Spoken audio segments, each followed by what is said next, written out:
بسم اللہ الرحمن الرحیم۔ ناظرین، آج ہفتہ کی شام ہے 29 جولائی سن 2023۔ آپ کا اپنا میزبان جاوید اقبال نئے پروگرام، نئی کہانی، نیا شعر اور نئے سوال و جواب کے ساتھ آپ کی معلومات میں اضافہ کرنے کے لیے حاضر خدمت ہے۔ آپ سب لوگوں کو میری طرف سے السلام علیکم رحمۃ اللہ وبرکاتہ۔ کیسے آپ سب لوگ؟ خیریت سے؟ اللہ سبحانہ و تعالیٰ سے دست بستہ دعا ہے کہ آپ جہاں بھی ہوں اپنے اہل خانہ کے ساتھ خوش و خرم بھی ہوں اور محفوظ بھی، آمین یا رب العالمین۔ ناظرین، ہمارا شام کے پروگرام کا پہلا اور مین سیگمنٹ ہوا کرتا ہے آج کی کہانی۔ آج کی کہانی سنانے سے پہلے میں آپ سے کچھ باتیں جو میرے دل و دماغ میں ابھر رہی ہیں وہ شیئر کرتا ہوں۔ بات یہ ہے کہ ہم مسلمانوں کا من حیث القوم، مومنین کا، مسلمانوں کا ایک درخشاں اور چمکدار اور روشن ماضی تو ہے، اس میں کوئی کسی کو دو رائے نہیں اور شک ہو نہیں سکتا۔ اگر کسی کو نہیں پتا تو صرف 100 سال پیچھے جا کر دیکھ لے، 100 years بیک، 1 صدی پیچھے سلطنت عثمانیہ کا دورہ ہے۔ دنیا کے کل 7 بر اعظموں میں سے 3 پر مسلمانوں کی حکومت، جسے سلطنت عثمانیہ کا نام دیا گیا۔ اس میں یورپ تھا، افریقہ تھا اور بر صغیر، 3 بر اعظموں پر مسلمانوں کی حکومت تھی۔ وہ دور تھا، وہ رتبہ، وہ مرتبہ، وہ شان، وہ شوکت ایک خواب بن کر رہ گئی۔ بڑے بڑے شاعر، علامہ اقبال جیسے شاعر ہمیں جگانے کی کوشش کرتے رہے کہ ہم لوگ اپنا ماضی، اپنا درخشاں چمکدار اور خوبصورت عالی شان ماضی بھول کر اخلاقی اور معاشرتی پستیوں میں تو نہیں گر گئے؟ کیا ہم محکومیت کو دل و دماغ سے تسلیم تو نہیں کر چکے؟ بہت سارے سوالات ذہن میں اٹھتے ہیں۔ علامہ اقبال ساری عمر، ساری زندگی ایڑیاں رگڑ کر چیختے رہے، چلاتے رہے، یاد کراتے رہے، پر ہم نے بھی قسم کھائی ہے، ہم نے بھی حلف لیا ہوا ہے کہ ہم نے ایسی کتابوں کو، ایسی باتوں کو، اگر اول تو پڑھنا ہی نہیں ہے، کتابوں پر سے دھول ہٹا کر، جھاڑ کر، پونچھ کر ان کو پڑھنا ہی نہیں ہے، اور اگر پڑھنا ہے نا تو پڑھ کر صرف واہ واہ کرنا ہے، ان کی روح کو پہنچنے کی کوشش نہیں کرنی، اس پیغام کو سمجھنے کی طرف صحیح نہیں کرنی، بالکل ہی اس طرف کا ہم نے رخ ہی نہیں کرنا کہ ہمیں کہا کیا جا رہا ہے۔ غفلت کی نیند سے جگانے کے لیے ہمیں اپنا ماضی یاد کرواتے ہیں۔ علامہ اقبال کیا کہتے ہیں؟ وہ کہتے ہیں یار بات یہ ہے کہ یہ جو مسلمان مومنین بیٹھے ہوئے ہیں آج کے دور میں، ان کا ماضی تو لٹ گیا، ان کی شان و شوکت چھین لی گئی۔ افسوس کی بات تو یہ ہے، مگر اس سے بڑا افسوس بھی ایک ہے، وہ یہ کہ ہم مسلمانوں کے دل و دماغ سے وہ احساس بھی ختم ہو گیا۔ اپنے ماضی کا، شاندار ماضی کا، اس کے چھن جانے کا جو افسوس ہے وہ بھی نہیں رہا، احساس بھی نہیں رہا۔ وہ ایک خوبصورت شعر ہے نا، وائے ناکامی متائے کارواں جاتا رہا، وائے ناکامی متائے کارواں جاتا رہا، ارے کارواں کے دل سے احساس زیاں جاتا رہا۔ یہ زیادہ افسوس کی بات ہے۔ اور مومن کو کہتے رہ گیا علامہ اقبال، اوے خدا کا واسطہ، فار گاڈ سیک، سبق پھر پڑھ، عدالت کا، شجاعت کا، سخاوت کا، لیا جائے گا تم سے کام دنیا کی امامت کا۔ ارے پھر سے تم اپنا کھویا ہوا مقام حاصل کر سکتے ہو۔ خدا کا دست قدرت تو، علامہ اقبال کہہ رہے ہیں، خدا کا دست قدرت تو، زباں تو ہے، یقین پیدا کر رہے غافل کے مغلوب گماں تو ہے. لیکن کب، کیسے، کیوں اور کہاں، وائے، کیوں ہم ایسا کیوں کریں؟ مومن کی شان، مومن کی، مسلمان کی شان و شوکت گنواتے ہوئے، نشانیاں گنواتے ہوئے انگلیاں گھس گئی علامہ اقبال کی. کہتے ہیں ہر لہجہ ہے مومن کی نئی شان نئی آن. ہر لہجہ ہے مومن کی نئی شان نئی آن. کردار میں، گفتار میں اللہ کی برہان. یہ راز کسی کو نہیں معلوم کہ مومن قاری نظر آتا ہے حقیقت میں ہے قرآن.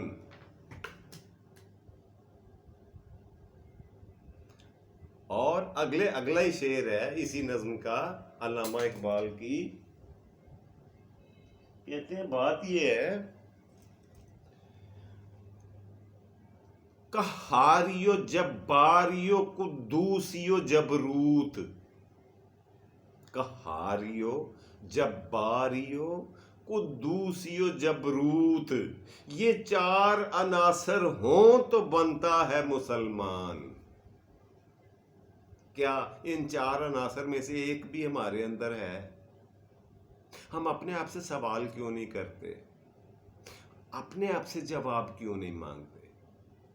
یا پھر ہم نے حالات اور ماحول سے سمجھوتا کر لیا ہے لاشعوری طور پر. ہم نے محکومیت کو دل و جان سے تسلیم کر گلے سے لگا لیا کہ ہم نے غلام تھے، ہیں اور رہیں گے تا قیامت. تو غلامی کو ہم نے اپنی روح میں سمو لیا ہے. خیر، میرے آقا سرور کونین، فخر موجودات، وجہ تخلیق کائنات، تاجدار ختم نبوت، امام الانبیاء، سرور کونین کا فرمان عالی شان ہے. مسلمان قوم، مومن قوم جو ہے یہ ایک جسم کی مانند ہے. جسم کے کسی ایک حصے کو اگر تکلیف پہنچے تو پورے کا پورا جسم تڑپ اٹھتا ہے، چیخ اٹھتا ہے. کیا ہم اس تعریف پہ پورا اترتے ہیں؟ آج کی بات کر رہا ہوں، آپ کی اپنی. اور اگر ایسا نہیں ہے تو کیوں؟ آخر کیوں؟ اور کب تک؟ آخر کب تک؟ میری بات کو ذرا سوچئے گا جی. بڑھتے ناظرین، آج کی کہانی میں ایک چھوٹی سی کہانی سنا کر آپ کو کوشش کروں گا کہ اسی نقطے کو تھوڑا تشریح کرنے کی کوشش کروں. شاید کہ تیرے دل میں اتر جائے میری بات. وہ شعر ہے نا، انداز بیاں گرچہ میرا شوق نہیں، شاید کہ تیرے دل میں اتر جائے میری بات. چھوٹی سی کہانی، ایک ناقص سی، ایک حقیر سی کوشش کروں گا آپ کو سمجھا سکوں کہ کہنا کیا چاہ رہا. بات یہ ہے کہ سلطنت عثمانیہ کا دورہ تھا اور عراق کا شہر بغداد محور و مرکز تھا تعلیم کا، دنیا کے سارے علوم کا، چاہے وہ سائنسی ہوں، ادبی ہوں یا پھر تحقیقی. ان کا گڑھ تھا بغداد. اس کے بارے میں اس کی تاریخ پڑھ کے دیکھیں، آپ کے رونگٹے کھڑے ہو جائیں گے. اس کی وزٹ کرنے کے لیے، اس کی سیر کرنے کے لیے، اس کا دورہ کرنے کے لیے کسی ملک نے، کسی غیر مسلمان بادشاہ نے اپنے 2 خاص ذہین، فتین اور لائق بندے بھیجے اور ان کی ڈیوٹی یہ لگائی کہ تم جاؤ یار، ایک دفعہ چکر تو لگاؤ، کچھ عرصہ بغداد میں رہ کر دیکھو کہ ان مومنین میں، مسلمانوں میں آخر وہ چیز کیا ہے، ان کی تہذیب و تمدن، ان کی خصوصیات کیا ہیں، ان کا رہن سہن کیسا ہے، ان کی سوچ کا اندازہ اور ریسرچ اپنی آنکھوں سے دیکھ کر رہو. کیا وجہ ہے کہ ایک کے بعد ایک ملک فتح کرتے جا رہے ہیں اور آہستہ آہستہ پوری دنیا پر حکومت کرنے کے قریب پہنچ چکے ہیں. جی ناظرین، دو بندے چن کر پورے ملک میں سے غیر مسلمان بادشاہ بھیجتا ہے کہاں؟ عراق کے دارالحکومت کیپٹل سٹی بغداد میں۔ وہ وہاں پہ دونوں شہر میں ظاہر ہے بادشاہ کے نمائندے تھے، سفیر تھے، خفیہ تھے، لیکن تھے تو جاسوس ہی، لیکن ان کی جاسوسی کچھ اور نوعیت کی تھی۔ وہ ملک کو کوئی نقصان، کو اس کے راز، اس کے ایٹمی اثاثے دیکھنے نہیں آئے تھے، نہ اس کی فوجی طاقت اور اڈے دیکھنے آئے تھے، بلکہ کچھ اور جاننا چاہ رہے تھے۔ مسلمانوں کی وہ خصوصیات پہچاننا چاہ رہے تھے، ان کی سوچ کا پیمانہ دیکھنا چاہ رہے تھے، ان کی تہذیب و تمدن کو ترازو میں رکھنا چاہ رہے تھے، اور رپورٹ ایک مدلل اور ایک مکمل تفصیل اپنے بادشاہ کو پیش کرنے والے تھے۔ جاتے ہیں جی بغداد میں، داخل ہو جاتے ہیں، روپے پیسے کی ان کے پاس کمی نہیں تھی، لیکن کیونکہ تھکے ہوئے دور سے آئے تھے چل کے، جب شہر میں داخل ہوئے تو ایک ہوٹل ان کو نظر آیا۔ انہوں نے سوچا چلو یہاں سے بڑا عالی شان ہوٹل ہے، یہاں بیٹھ کر کھانا کھاتے ہیں، ہمارے پاس پیسوں کی تو کمی نہیں ہے۔ دونوں جا کر کے ایک ہوٹل میں بیٹھتے ہیں، آرڈر کرتے ہیں کھانے کا، ویٹر لا کے کھانا رکھ دیتا ہے۔ دونوں نے سیر ہو کر کھایا، کھانا کھاتے رہے، لیکن ان کو حیرانی ہو رہی تھی کھانا کھاتے ہوئے۔ کس بات کی؟ وہ اس بات کی کہ ان کے تھوڑے فاصلے پہ ایک لوکل آدمی، مقامی آدمی بیٹھا ہوا کھانا کھا رہا تھا، اور وہ بار بار غور کے ساتھ ان دونوں کو دیکھ رہا تھا، واچ کر رہا تھا۔ اب ان کے دل میں، دماغ میں مختلف خیالات آ رہے تھے کہ کہیں یہ ہمیں جاسوس سمجھ کر ہم سے ہماری آمد کا غلط مطلب لے کر ہمیں پولیس کے حوالے کر دے گا، یا ہمیں قانون نافذ کرنے والے اداروں کے حوالے یا سیکیورٹی کے حوالے کر دے گا، اور ہمیں شاید قید خانے اور ممکن ہے جان سے مار دیا جائے۔ مگر ایسا نہیں ہوا۔ ہوا کیا؟ ہوا یہ کہ جب وہ کھانا کھانے کے بعد فارغ ہوتے، دونوں بندے پیٹ بھر کے کھانا کھا کے کاؤنٹر پہ گئے ہوٹل کے اپنا بل ادا کرنے کے لیے، تو ان کی حیرانی کی انتہا نہ رہی کہ کاؤنٹر پہ کھڑے ہوئے کیشیئر نے کہا کہ جی آپ کے کھانے کا بل ادا ہو چکا ہے۔ ان کے چہرے کی ہوائیاں اڑ گئیں کہ ہم تو زندگی میں پہلی دفعہ یہاں آئے ہیں، ہماری جان پہچان تو دور کی بات ہے، ہمارا تو کوئی تعلق ہی، ہم زندگی میں پہلی دفعہ اس شہر میں آئے ہیں، ہمارا بل کس نے اور کیوں دے دی ہے؟ کاؤنٹر والے کیشیئر نے کہا بات یہ ہے سائیں کہ یہاں پہ آپ کے ساتھ ہی کہیں ایک مقامی آدمی کھانا کھا رہا تھا، جب وہ اپنا بل ادا کرنے کے لیے آیا تو اس نے یہ کہا کہ یہ دونوں آدمی مقامی نہیں ہیں، ان کے حلیے سے، ان کی بات چیت سے، ان کی گفتگو سے پتہ چل رہا ہے کہ یہ مقامی لوگ نہیں ہیں، مسافر ہیں، اور اس لحاظ سے میں نے ان کو آج کا دن اپنا مہمان سمجھ کر ان کے کھانے کا بل ادا کر رہا ہوں۔ شام کو جب یہ یہاں کھانا کھانے کے لیے آئیں تو اس کا بل بھی وہ پیشگی ادا کر کے چلا گیا، اور پھر اپنا نام اور پتہ بھی نہیں بتا کے گیا۔ کیوں؟ اس لیے کہ یہ دونوں مسافر میرے سامنے آ کر میرے ممنون و احسان مند نہ ہوں، اپنی زبان سے میں شکریہ کے الفاظ نہیں سننا چاہتا۔ یہ تھی معراج مومن کی، یہ تھا مرتبہ، رتبہ۔ ابھی بات یہیں پہ ختم نہیں ہوتی، لیکن ایک واقعہ میں نے آپ کو سنا ہے ان کے ساتھ، ان دو آدمیوں کے ساتھ۔ اب اگلے دن، کچھ دن یہ وہاں پہ بغداد میں شہر قیام پذیر رہے، انہوں نے مختلف جگہوں پر مسافر خانے دیکھے، راتوں کو بہترین سہولیات کے ساتھ وہاں پہ ہر مسافر آتا، اور مذہب کی تفریق کے بغیر، مسلمان ہے غیر مسلم ہے کوئی تفریق نہیں، اپنی مرضی کا بستر اور چارپائی لے کر آرام سے سوئے، اس کی آرام اور سکون کا ہر صورت خیال رکھا جاتا۔ اور جب اس نے لنگر خانے دیکھے تو وہ بڑے بڑے ہوٹلوں سے زیادہ عالی شان تھے، جسے سوشل ویلفیئر اسٹیٹ کہتے ہیں، یعنی فلاحی مملکت، فلاحی ملک، وہ تھا مسلمانوں کا ترہ امتیاز، مومنین کا رتبہ۔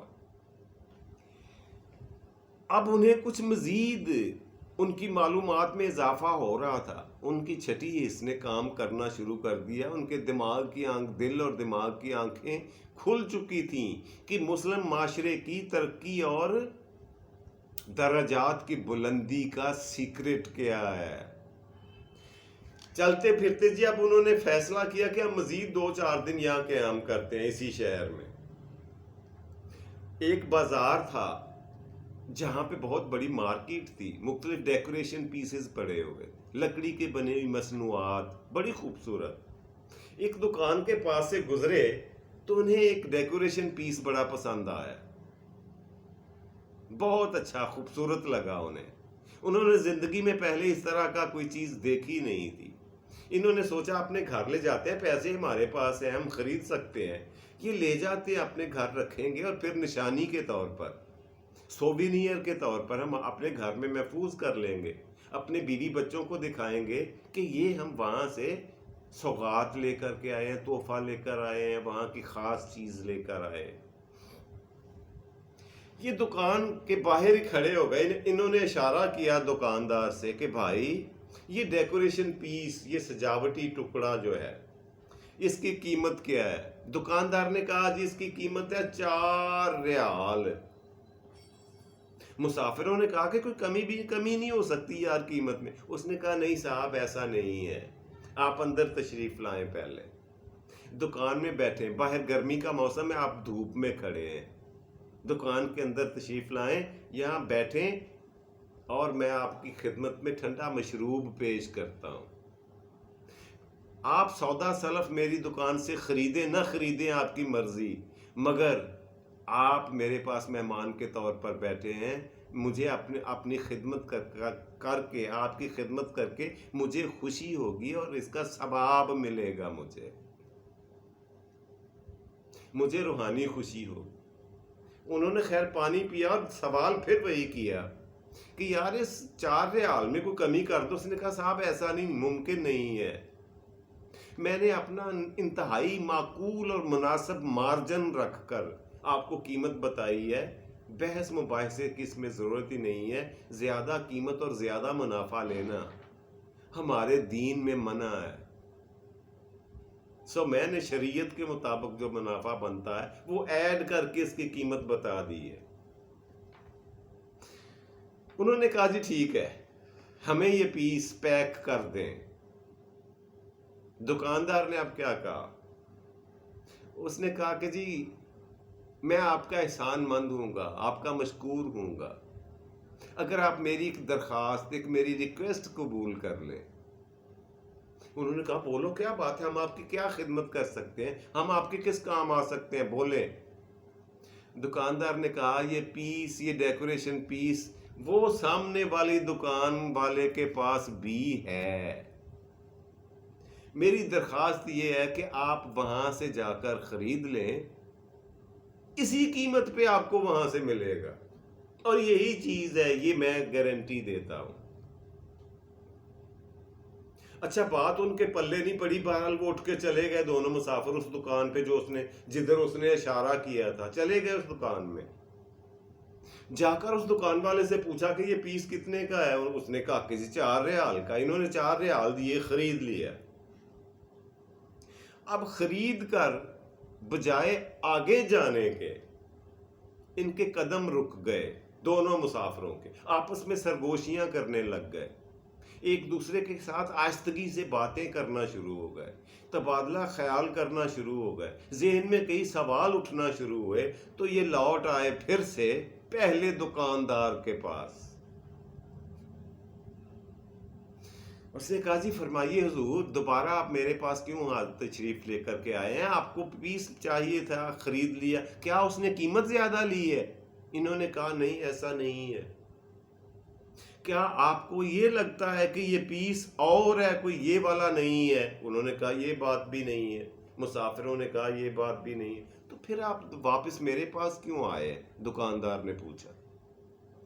انہوں نے کہا کہ جی اس کی ہمارے پاس ایک معقول اور بہت بڑی وجہ ہے، ایک ایسا سوال ہمیں کھینچ کر ادھر لے آیا ہے، ایک ایسی الجھن ہمیں واپس آنے پر مجبور کر چکی ہے جس کا حل اور جواب صرف آپ کے پاس ہی ہے، دنیا میں اور کسی کے پاس ہو نہیں سکتا۔ دکاندار نے کہا کہ میں اس قابل اور اتنا اہل کہاں، بہرحال بولیں، حکم کریں، کیا پوچھنا چاہتے ہیں؟ انہوں نے کہا جب آپ کے پاس یہ ڈیکوریشن پیس تھا تو پھر آپ نے یہ کیوں فروخت نہیں کیا؟ یہ وجہ ہماری سمجھ میں نہیں آئی اور شاید زندگی بھر آئے بھی نہ، یہ ہمیں بتا دیں۔ دکاندار نے تھوڑی دیر کے لیے پاز لیا، خاموشی اختیار کی اور کہا یہ کہ ٹھیک ہے، اگر آپ لوگوں کی یہ ضد ہے، آپ کی یہ حکم ہے، آپ ہمارے مہمان ہو، تو میں آپ کو بتا دیتا ہوں جو میں بتانا نہیں چاہتا تھا۔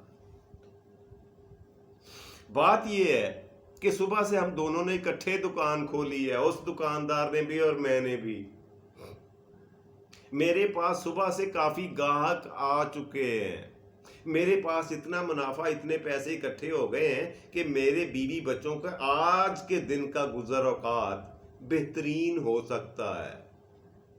مگر میں صبح سے نوٹ کر رہا ہوں اس دکان والے کے پاس بہت کم گاہک آئے ہیں۔ میں نے یہ فیصلہ کیا، یہ سوچا، یہ تصور کیا کہ اگر آپ لوگ میری بجائے اس سے جا کر یہ خرید لیں گے تو اس میں سے بچنے والا منافع اس کو بچے، اور یوں وہ بھی اپنے بیوی بچوں کے لیے ایک مناسب اور معقول کھانے کا انتظام کر لے شام کا۔ اب وہ دونوں کے دونوں مسافر یہ جواب سن کر مزید کوئی سوال نہ کرنے کی پوزیشن میں ہی نہیں رہے تھے۔ ان کے پاس مزید کچھ جاننے کی، کچھ تحقیق کرنے کی، کچھ سیکھنے کی، کچھ کریدنے کی، کچھ جاسوسی کرنے کی، کچھ معلومات اکٹھی کرنے کی انہیں ضرورت نہیں پڑی۔ حالانکہ وہ عالم فاضل، پڑھے لکھے اور پورے دنیا کے مانے ہوئے لوگ تھے جو بادشاہ نے پورے ملک سے چن کر بھیجے تھے کہ یہ عقل مند، دانا اور سیانے بندے ہیں، ان کا قوت مشاہدہ، ان کا تجربہ، ان کی ذہانت، ان کی فطانت، ان کی جو قابلیت ہے وہ ابو بورڈ ہے، کسی شک و شبہ سے بالا تر ہے۔ ان کے پاس بھی مزید انکوائری کرنے کے لیے، تفتیش کرنے کے لیے کچھ نہیں تھا۔ وہ وہیں سے انہوں نے واپسی کی راہ لی اور آ کر اپنے ملک میں اپنے بادشاہ کو سارے کا سارا واقعات الف سے یہ تک سنائے۔ بادشاہ سلامت نے کہا بات یہ ہے کہ اب تمہاری رائے کیا ہے؟ انہوں نے کہا کہ جی یہ رویہ، یہ سلیقہ، یہ بھائی چارہ، یہ حسن اخلاق، یہ مسلمانوں، مومنین کا ترا امتیاز ہی ہو سکتا ہے، اور یہی وہ سب سے بڑی وجہ ہے ان کے ترقی کر جانے کی، ان کی دنیا پہ حکومت پھیل جانے کی۔ یہ انسانیت کی اس معراج پر فائز ہیں جو ہم لوگوں کو کبھی نہ ماضی میں نصیب ہوئی، نہ اب ہے، اور شاید آئندہ ہو بھی نہ۔ یہ وجہ ہے ان کی ترقی کی۔ بادشاہ سلامت نے چاروں ناچار اسبات میں سر ہلانے کے علاوہ اس کے پاس کوئی ری ایکشن، کوئی رد عمل نہیں تھا۔ اب سوال پھر میں آپ کے لیے چھوڑے جا رہا ہوں کہ کیا آج ہمارے اندر یہ اوصاف، یہ خوبیاں، ہمارا حسن اخلاق، ہمارا بھائی چارہ آپسی مسلمانوں میں، مومنین میں، اس کے قریب بھی ہے؟ اور اگر نہیں ہے تو کیوں نہیں ہے؟ سوال کریں نا، میں اپنے آپ سے اور آپ اپنے آپ سے کریں، خود سے پوچھتے ہیں۔ اور اگر آپ کو سمجھ آ جائے تو کمنٹس میں مجھے ضرور بتائیے گا۔ میری بھی کچھ تھوڑی امداد کیجیے گا، ہیلپ کیجیے گا کہ مجھے بھی تھوڑا میرے نالج میں بھی اضافہ ہو جائے۔ جی ناظرین، بڑھتے ہیں آج کے پروگرام کے دوسرے اور آپ کے فیوریٹ سیگمنٹ کی طرف، اور وہ ہوتا ہے آج کا سوال، آپ کی معلومات میں اضافہ کے۔ آج کا سوال یہ ہوتا ہے، یہ فرمائیں کہ دنیا میں وہ کون سا ملک ہے جس میں یوم آزادی سال میں 2 مرتبہ منایا جاتا ہے؟ نا حیرت کی بات کہ ملک ایک ہے، اس کا یوم آزادی انڈیپینڈنس ڈے ایک سال میں 2 مرتبہ منایا جاتا ہے، اور ہر سال اسی طرح ہوتا ہے۔ ملک کا نام بتا دیں۔ جی ناظرین، اس ملک کا نام ہے پاناما۔ پاناما وہ ملک ہے جس کا یوم آزادی سال میں 2 دفعہ منایا جاتا ہے۔ جی ناظرین، بڑھتے ہیں آج کے پروگرام کے تیسرے، آخری اور آپ کے فیوریٹ سیگمنٹ کی طرف، اور وہ روزانہ کی طرح ہوتا ہے آج کا شعر۔ جی، آج کا شعر عرض کرتا ہوں، چلے جائیں گے عنقریب تجھے تیرے حال پہ چھوڑ کر۔ چلے جائیں گے عنقریب تجھے تیرے حال پہ چھوڑ کر، قدر کیا ہوتی ہے تجھے وقت ہی بتا دے گا۔ قدر کیا ہوتی ہے تجھے وقت بتا دے گا۔ خوش رہیں جی، اپنا اور اپنے پیاروں کا ڈھیر سارا خیال رکھا کریں۔ اللہ سبحانہ و تعالیٰ سے دعا ہے کہ آپ کو آسانیاں عطا فرمائے اور آسانیاں تقسیم کرنے کی توفیق دے۔ فی امان اللہ، رب رکھا۔ پاکستان زندہ باد۔